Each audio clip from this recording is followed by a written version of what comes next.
Hello friends, welcome here at TNV Academy. In this session, we will understand the requirement of clause 6.4.6, which is reviewing documented information while conducting audit of ISO 19011-2018. In this chapter, we will cover the requirements of the clause 6.4.6, which includes the requirement of annexure A5 of the ISO 19011-2018. Now, we will tell the outcome of this subclause. This subclause enables the auditor to understand the reviewing documented information while auditing. In this clause, the audit criteria. Now, we will discuss the small introduction of this subclause. In this subclause 6.4.6, reviewing documented information, we will discuss the reviewing documented information, and this clause also includes the requirement of annexure A5 of ISO 19011-2018. Let us talk about the requirement of the clause of standard.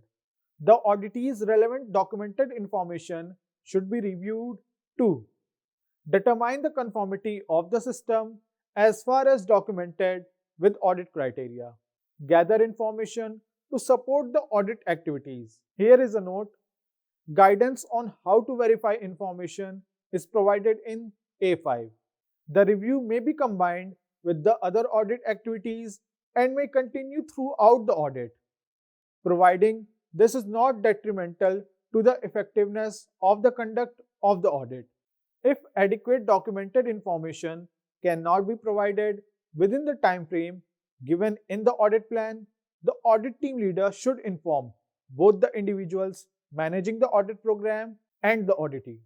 Depending on the audit objectives and scope, a decision should be made as to whether the audit should be continued or suspended until documented information concerns are resolved.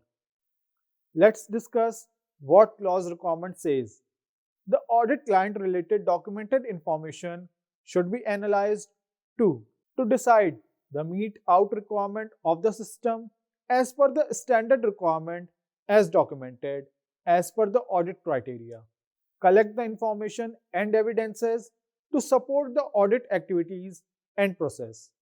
Here is another note: for understanding how to verify the information which is provided by the auditee and check is it complete and consistent, please read the annexure A5.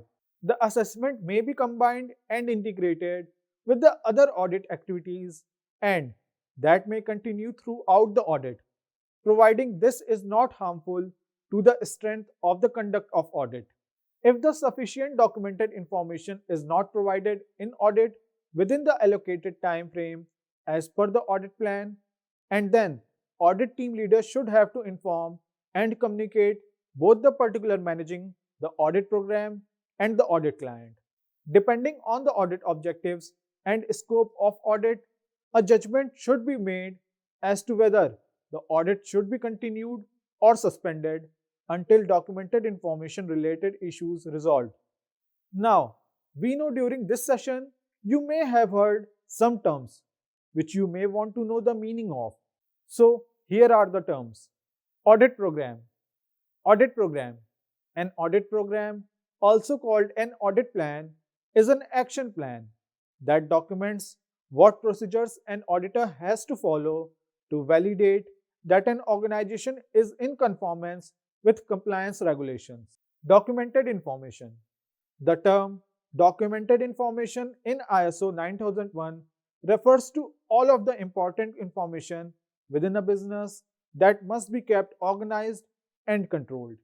It is basically a combination of documents and records. Audit objectives.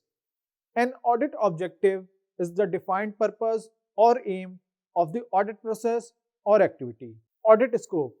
The audit scope determines the extent and range of the activities and the period, which can be in months or years, of records that are to be subjected to an audit examination. So friends, this is the end of this session. We will meet again in next session with new clause of ISO 19011-2018. Till then, goodbye.